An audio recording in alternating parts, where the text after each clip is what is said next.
Nous sommes tous et toutes fiers. Que se bénisse. Alors, ici, nous allons nous présenter à nos frères et sœurs invités. Mais bien avant, on va tous et toutes se lever, crier fortement à notre Dieu Saint Jésus le Christ. 3 fois, Christ Jésus la parfaite chair. 1, 2, 3, c'est parti. Christ Jésus la parfaite chair. Christ Jésus la parfaite chair. Christ Jésus la parfaite chair. Amen. Asseyez-vous s'il vous plaît. Voilà. Là, tout le monde est dans la gamme de la prédication. On peut commencer? Que se bénisse. Alors, à nous, nos frères et sœurs, nos invités. Hey, il y a une tantine invitée. C'est moi que je la connais. Elle ne s'est pas présentée. Oui. Ah, c'est pas ta première fois. Ah, ces jours-là, je n'étais pas là. C'est autant le docteur là vient. Moi-même, j'étais ici. Merci. Que se bénisse. Alors, nous allons nous présenter à vous. À vous, nos frères et sœurs, invités. Pour tous frères et sœurs qui nous suivent aussi de près ou de loin. Et pour tous ceux qui nous écoutent dans l'environ. Nous nous présentons donc à vous. Nous sommes le ministère de la voix de minuit, Matthieu 25, 1 à 6. Nous sommes le ministère de la voix de minuit, Matthieu 25, 1 à 6. À ne pas confondre avec le cri de minuit de Capou Philippe. Non.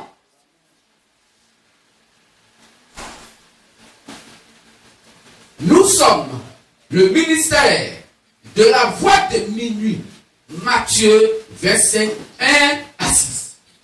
C'est notre identité réelle. C'est notre place dans la Bible.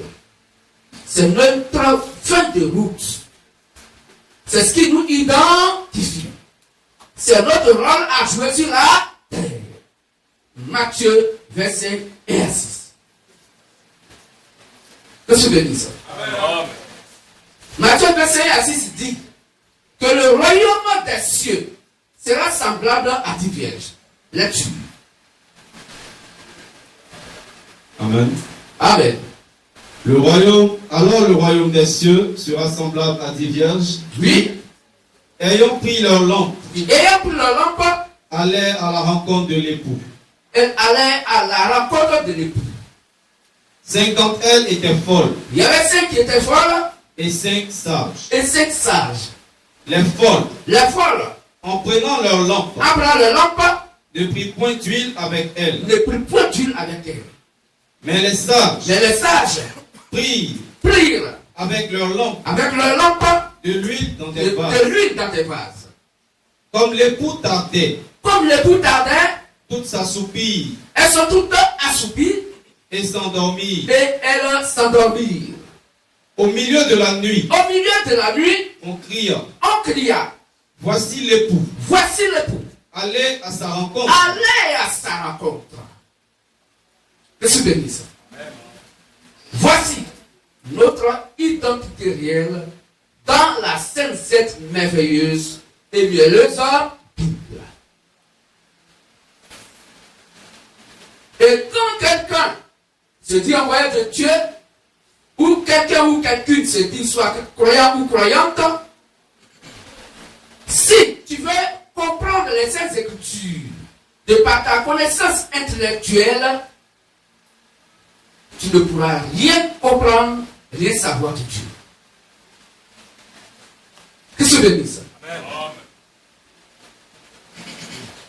Quand Dieu parle, il ne parle pas à la manière des hommes. Puisque la pensée de l'homme n'est pas la pensée de Dieu. Selon Ésaïe 55, verset 8 à 9. Et selon Romains 3, 4, tout être humain est menteur. Il n'y a que Dieu seul qui dit la vérité. Selon Proverbe 30, verset 6, on ne doit rien ajouter à la parole de Dieu. Donc on ne peut pas aider Dieu dans la compréhension de sa propre parole. pour dire Seigneur, il serait mieux que ce que tu as dit soit donc orienté de cette manière, parce que de nos jours, quand on regarde dans l'évolution du monde, il serait mieux que les choses soient comprises de cette manière. Aucun pour aider Dieu. Car ce que Dieu donc a courbé, personne pourrait dresser. Et ce que Dieu donc a redressé, personne pour courber. Que se bénisse. Amen. Donc, le prophète dans le verset 6 dit qu'on doit réajouter à la parole de Dieu. Car quiconque le fait est trouvé Satan. Selon Jean 8, 44. Que se bénisse. Frères et sœurs, nous vous le disons parce que le monde entier, se disant croyant et croyante, se disant chrétien ou chrétienne, les soi-disant hommes de Dieu à cette époque-là ont vendu votre âme aux mensonges sataniques, sans toutefois que vous le sachiez. Soit par ignorance, ou bien soit vous le savez, parce que vous savez ce que vous faites de manière consciente, que ce qu'on vous prêche, ou bien ce que vous prêchez, n'a rien à voir avec les saintes écritures. Qui se bénisse. Donc, comprenons aisément qu'il n'y a que ce qui est écrit noir sur blanc dans la Bible qui engage donc Dieu et dans lequel Dieu s'engage. Amen. Parce qu'il ne peut qu'exécuter sa propre parole. Tout se bénisse. Amen. Donc toute intervention humaine, toute intervention de la pensée humaine, tout ce qu'un être humain peut dire dans l'adoration et qui n'est pas comme écrit noir sur blanc dans la Bible vient de Satan. Que se bénisse. Nous vous donnons ce petit tabouret pour que vous puissiez bien comprendre la suite du thème qui arrive. Donc nous vous exhortons ce matin à pouvoir entendre avec l'oreille de Christ et non avec l'oreille de l'être humain. Parce que le langage de Dieu n'a rien à voir avec le langage des êtres humains. Que se bénisse. Que se bénisse. Amen.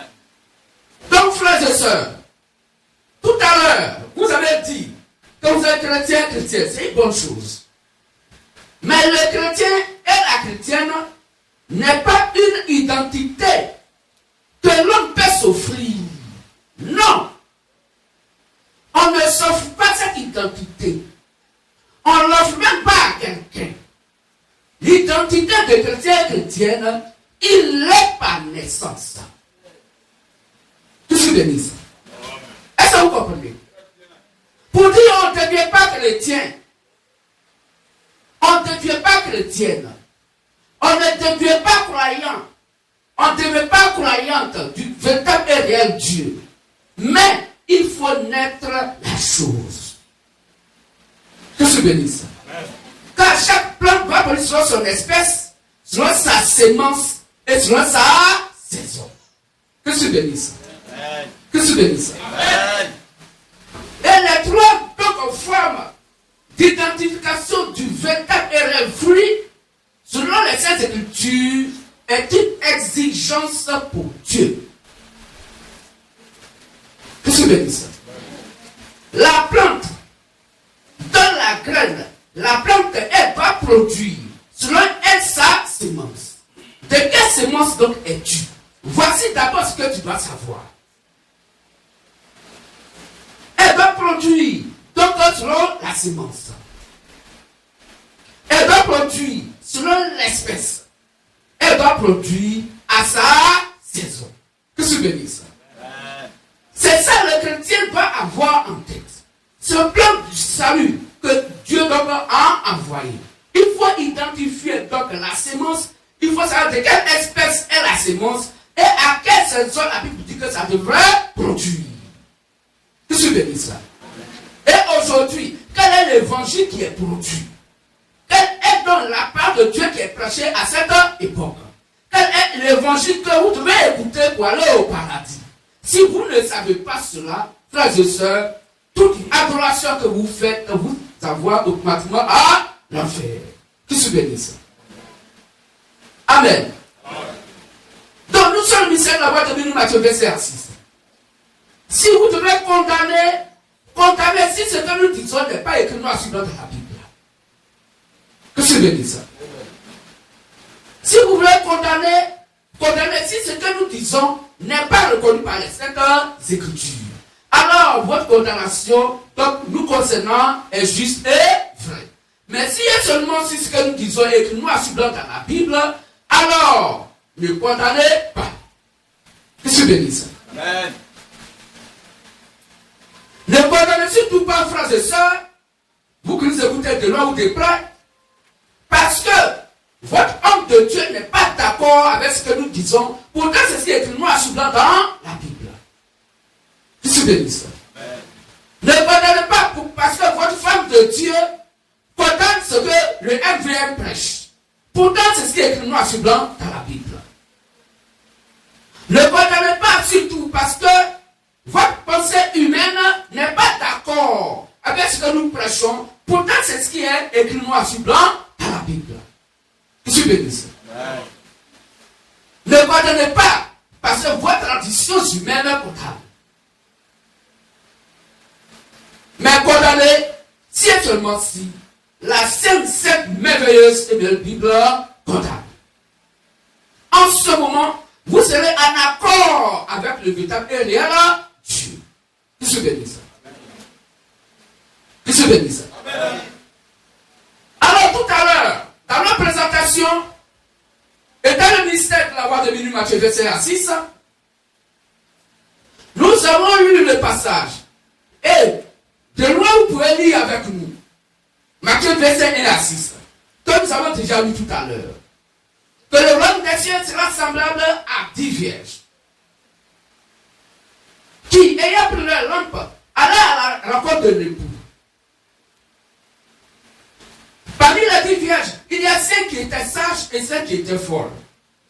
Mais si vous comprenez Matthieu verset 6 de manière littérale, alors vous avez fait force route. Vous n'aurez rien saisi de Matthieu verset 1 à 6.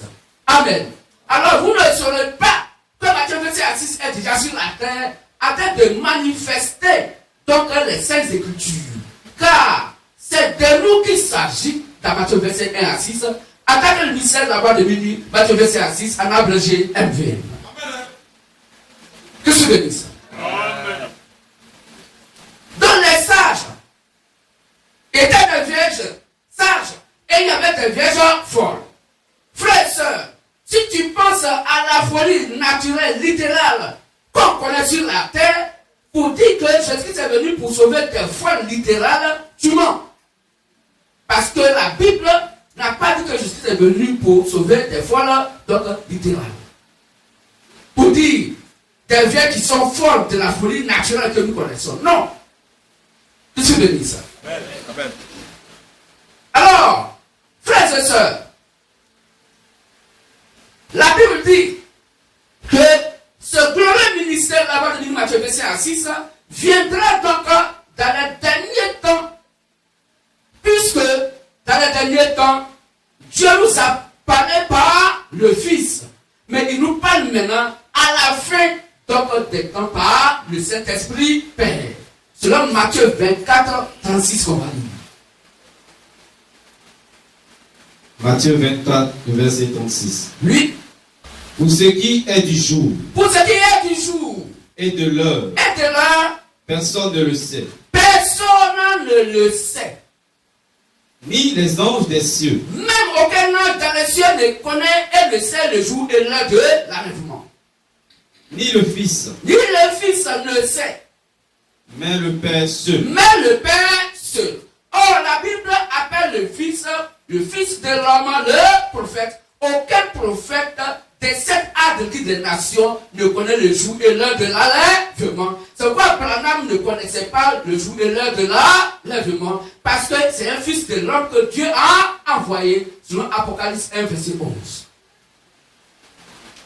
Que je bénis ça. Mais le Père seul. Donc, à cette époque, selon Genèse 1, verset 11, chaque plant va produire selon son espèce, sa semence et sa saison. À cette saison du temps de la Odyssée, qui est la clôture du vrai christianisme concernant l'Église des nations, Dieu le Père viendrait sur la terre attend que le Saint-Esprit Père pour pouvoir réveiller un glorieux message prêché par le 7e éternel prophète messager appelé William Marion Branham, qui est né en 1906, il est mort en 1965. C'est son évangile qui court jusqu'à cette heure du temps de la fin, à la dernière époque de l'Église des nations, qui est encore l'époque de Laodicée. Que se bénisse. Et c'est cet évangile que a reçu les 10 vierges de Matthieu 25 et 26 de cette époque. Et qui attendaient l'époux, et comme l'époux Christ attendait à venir, elles étaient toutes assoupies et endormies. Donc tous ceux qui ont reçu le message prêché par William Marion Branham et qui ont cru donc à la prédication de Branham dorment tous et toutes à cette heure. Donc le fils d'Abraham, toute sa famille, tous ceux qui ont cru au message d'Abraham, baptisés dans le message d'Abraham, et qui font partie des 10 vierges, sont toutes endormis. Sont toutes endormis. Si quelqu'un dit à cette époque que j'ai reçu et cru, baptisé dans le message d'Abraham, mais je ne veux pas parler des 10 vierges, c'est que toi tu es autre chose. Tu se bénisse. Amen. Quelqu'un ne peut pas sortir au milieu d'eux pour dire que c'est moi je fais l'enlèvement. Il ment selon Matthieu 25 et 6. Car la Bible dit que toutes les 10 vierges étaient endormies. Il n'y a pas une vierge qui était ailleurs quelque part en train de se promener alors que les 9 autres étaient endormis et elle va venir pour réveiller les autres 9 vierges. Non. Toutes les 10 vierges étaient endormies. Je suis béni ça. Dans le message d'Abraham dort actuellement. C'est pourquoi la Bible dit, au milieu de la nuit, on cria, voici l'époux, allez à sa rencontre. Donc la voix qui crie au milieu de la nuit, c'est nous le mystère de la nuit, Matthieu 25 et 6, qui venons pour réveiller le glorieux message prêché par Branham, endormi dans les cœurs de nos frères et sœurs de la nuit du soir, en abrégé LTS, sur le Zacharie 14:7. Après donc le réveil, alors la Bible dit que Matthieu 25 à 6, le MVM va séparer dans les vieilles folles des sages. Amen. Amen. Voici notre ordre. Pour séparer les vieilles folles des sages, c'est par la prédication. Amen. Quand les deux seront donc séparés, les folles et les sages, alors les sages auront eu donc la foi de l'enlèvement, alors l'enlèvement va avoir lieu. Donc c'est la voix qui a crié au milieu de la nuit, c'est cette voix qui fait l'enlèvement. Qui se bénit ça? Est-ce qu'on peut accorder Dieu la Seigneur? Qui se bénit ça? On a bien compris. Qui se bénit ça? Alors les gens disent, mais pourquoi la voix du milieu de la nuit? Pourquoi c'est au milieu de la nuit quand vous êtes des sorciers? Non! Comprenez que le langage de Dieu n'a rien à voir avec le langage des êtres humains. Jésus pourrait dire à Nicodème, si donc tu ne nais de nouveau, tu ne peux voir le royaume des cieux. Et écoutez Nicodème, le docteur de la loi, il dit, donc moi qui suis vieux, je peux encore rentrer dans le ventre de ma mère pour naître de nouveau? Jésus lui dit, le vent souffle, on entend le bruit, mais on ne sait d'où il vient et où il va. Ainsi en est-il de ce qui est né de l'esprit. Je suis béni ça. Mais si moi, Jésus-Christ, je tiens un langage naturel et que toi, Nicodème, docteur de la loi, tu ne comprends pas, c'est un langage céleste que tu peux comprendre. Je suis béni ça. Donc, pour comprendre Dieu, il faut sa propre parole. Je suis béni ça. Car aucune portion de l'écriture ne peut jamais être l'objet d'une interprétation particulière. Personne ne peut lire la Bible et l'interpréter à sa manière. C'est faux. Dieu lui-même est son propre interprète. Donc laissons la Bible nous expliquer ce que la Bible elle-même elle a dit. Je suis béni ça. Je suis béni ça. Alors voici donc. La Bible dit que la lampe selon Somme 205 vierges qui avaient donc leur lampe allumée, la lampe n'est pas une lampe tempête, mais la lampe typifie la parole de Dieu. On va lire ça. Psaume 119, le verset 105. Oui. Ta parole est une lampe à mes pieds et une lumière sur mon sentier. Amen. Amen. Donc, la parole de Dieu, c'est le type de la lampe. Quand Dieu parle de la lampe, il parle de sa parole. Donc, les 10 vierges avaient le même évangile. Que je bénisse. Ils avaient la même parole de Dieu. La parole de Dieu, c'est l'évangile. Ils étaient dans la vérité absolue selon Jean 17. Que je bénisse. Mais les sages, elles étaient sages pourquoi? Parce qu'elles avaient prévu de l'huile en réserve. Qu'est-ce que l'huile sur les Saintes Écritures? Et Samuel 16, 13. Voilà, rapidement. 1 Samuel 16, 13. Samuel prit la corde d'huile. Oui. Éloigné au milieu de ses frères. L'Esprit de l'Éternel saisit David. À partir de ce jour et dans la suite, Samuel se leva et s'en alla à Rama. Amen.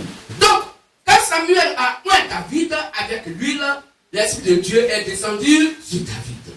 Donc, l'huile typifie le Saint-Esprit. L'huile est le symbole du Saint-Esprit. L'huile n'est pas le Saint-Esprit, mais l'huile est le symbole du Saint-Esprit. Parce que quand quelqu'un que Dieu a mandaté, un oint de Dieu, prend de l'huile pour oindre quelque chose, alors Dieu vient sur la chose. Amen. Je suis béni ça. Donc l'huile n'était pas l'huile littérale que les 10 vierges avaient. Ce n'est pas l'huile de dialogue de la boutique, non. Mais ici, l'huile qui devait être dans les vases, dans leur lampe, l'huile était quoi? Le type du Saint-Esprit. Donc les 10 vierges avaient le même Saint-Esprit. Je suis béni ça. Mais quand l'époux a tardé, elles se sont assoupies et endormies. Voici comment leur lampe a commencé à s'éteindre.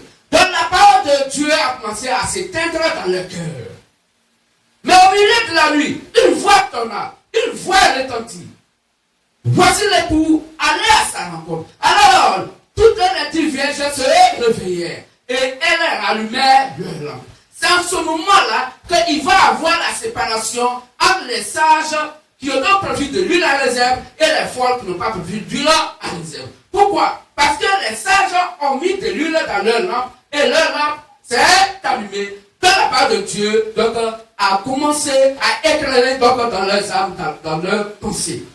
Ils sont, ou elles sont donc la parole manifestée. Or, les folles n'ayant pas de l'huile, vont demander donc de l'huile à leur soeur. Donnez-nous un peu de votre huile, car nos lampes s'éteignent. Maintenant, on reconnaît que la part de Dieu arrête de s'éteindre dans notre cœur. Il dit, allez-y, on a acheté chez ceux qui en vendent. Je suis béni, sœur. La séparation est donc faite là. Au moment où elles s'en vont acheter, en ce moment, la séparation, elle est déjà faite. Le pouls arriva et les sages entrèrent. Je suis béni, sœur. Donc voici, le minuit, ce n'est pas minuit littéral physique, 24 heures, non. Mais le minuit typifie, veut dire simplement une époque, un moment où des gens vont dire Dieu nous a envoyés et au lieu de prêcher le véritable et réel évangile qui est écrit noir sur blanc, donc dans la Sainte Bible, et qui est l'évangile que les apôtres de Jésus ont prêché selon Éphésiens 2, 9 à 20, selon Galates 1, 6 à 9, alors ils vont prêcher un évangile fabriqué par la pensée humaine. La Bible dit il est minuit. Minuit pourquoi? Parce que le jour n'est plus là. Or, Dieu appelle la lumière jour. Or, le jour qui est la lumière est la part de Dieu qui est la lampe selon Psaume 119, 107. Donc, le jour est la parole de Dieu qui est la vérité. Et la nuit est appelée ténèbres, donc le mensonge. Que se bénisse.